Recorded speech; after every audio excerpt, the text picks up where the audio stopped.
Satu, dua, tiga. Ya. Ya. Assalamualaikum warahmatullahi wabarakatuh. Nama saya Adi Aksa Hakim Rahman dengan NIM 2410611140. Di sini saya mengerjakan bab 2 yaitu tentang kajian teoritis dan praktik empiris.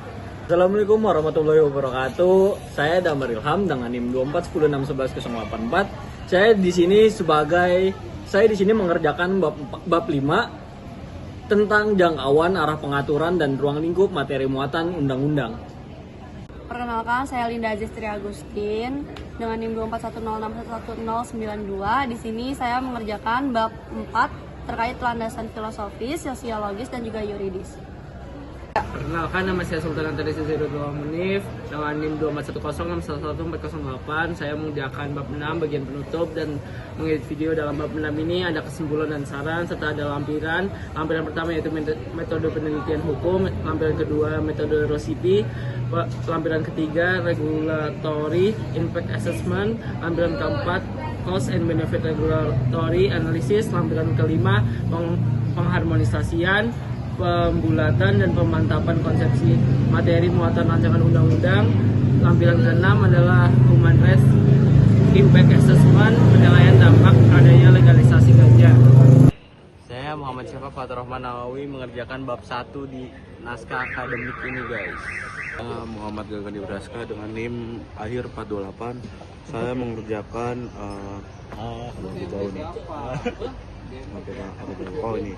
Saya mengerjakan evaluasi dan analisis peraturan perundang-undangan. Seperti itu. Sekian dari kami. Assalamualaikum warahmatullahi wabarakatuh. Terima kasih, Pak. Terima kasih Bapak Yogi sudah berkenan untuk meluangkan waktunya untuk kami sekelompok yang sedang menyusun naskah akademik terkait dengan rancangan undang-undang narkotika dan psikotropika. Dan tentunya hal ini tuh sangat penting bagi kami untuk mendapatkan perspektif langsung dari Bapak sendiri, Pak Yogi, sebagai bagian dari Direktorat BNN ini. Dengan izin Bapak, kami ingin mengajukan beberapa pertanyaan terkait arah pembaruan regulasi dari RUU ini sendiri.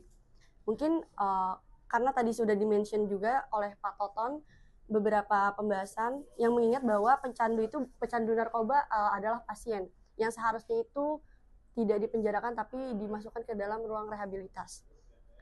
Mungkin mereka kan karena tidak melakukan hal-hal yang kriminal ya Pak, dengan berdasarkan undang-undang narkotika. Jadi saya mau bertanya tentang apa langkah konkret Badan Narkotika ini sendiri untuk menghilangkan stigma dan memastikan semua pecandu yang tertangkap itu mendapatkan akses rehabilitas yang berkualitas, Pak, dan bukan hanya hukuman penjara saja. Ya. Jadi kalau melihat dari keseluruhan secara organisasi BNN itu ada bagian pencegahan, pemberdayaan alternatif, pemberantasan, kemudian rehabilitasi dan hukum kerjasama. Nah, untuk yang pertama kali harus dipahami masyarakat itu kan sebenarnya adalah informasi masuk. Bahwasanya layanan yang diberikan oleh BNN ini adalah rehabilitasi.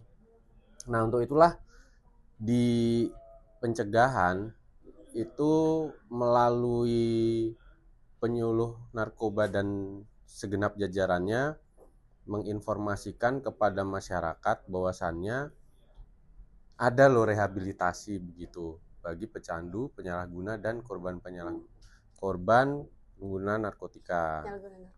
Ya. Nah, kemudian setelah informasi ini diketahui oleh masyarakat, tentunya ini juga nanti akan diperkuat oleh fungsi lain, misalnya pemberdayaan masyarakat. Nah, pemberdayaan masyarakat ini juga akan melakukan perubahan atau mengarahkan masyarakat yang tentunya di daerah-daerah rawan itu akan menjadi, yang daerah rawan narkotika akan lebih produktif dan meninggalkan narkotika gitu. Nah, sejalan dengan itu para personil atau para pegawai BNN di situ akan memberikan informasi secara langsung begitu. Ada rehabilitasi. Nah, dan ini rehabilitasi di BNN ini itu adalah gratis. dan tentunya dapat diakses oleh siapapun. Jadi dia tidak mengenal apakah itu artis atau masyarakat biasa. Yang terpenting adalah ada tata cara yang nanti teman-teman bisa lihat di standar layanan yang dimiliki oleh rehabilitasi. Jadi semuanya mendapatkan hak yang sama gitu. Kemudian untuk Kedeputian Hukum dan Kerjasama ini sendiri, kami mempunyai tugas untuk mendukung dari kementerian lembaga, pemerintah daerah itu untuk memberikan dasar regulasi yang jelas bagi masyarakat atau pegawainya itu untuk dapat mengakses rehabilitasi juga, karena kan memang kalau dari hukum dan kerjasama ini kan pelayanan yang diberikannya itu kan sebenarnya adalah membantu proses untuk meregulasi, memberikan dasar gitu ya, dasar bagi misalnya pemerintah daerah itu untuk menyusun regulasi untuk memberikan rehabilitasi bagi masyarakatnya, misalnya seperti itu.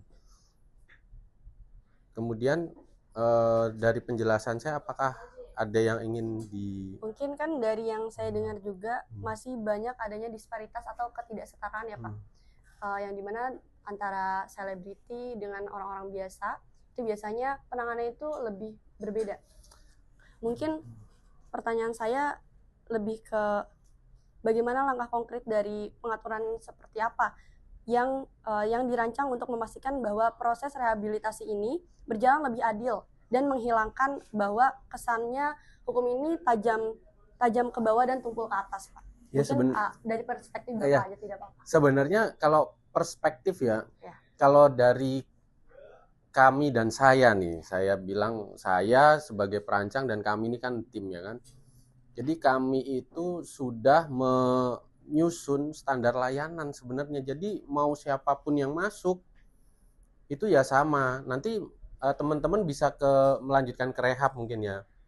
Jadi itu setiap pecandu yang masuk secara volunteer sesuai PP berapa 11 ya? 11 2017 kalau tidak salah, tentang pelaksanaan wajib lapor.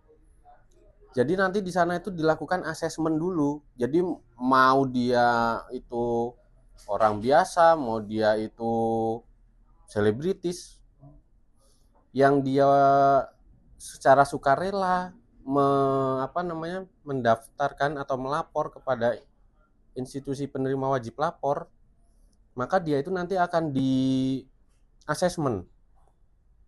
Dia ini sebenarnya pecandunya tingkat keparahannya seperti apa sih gitu.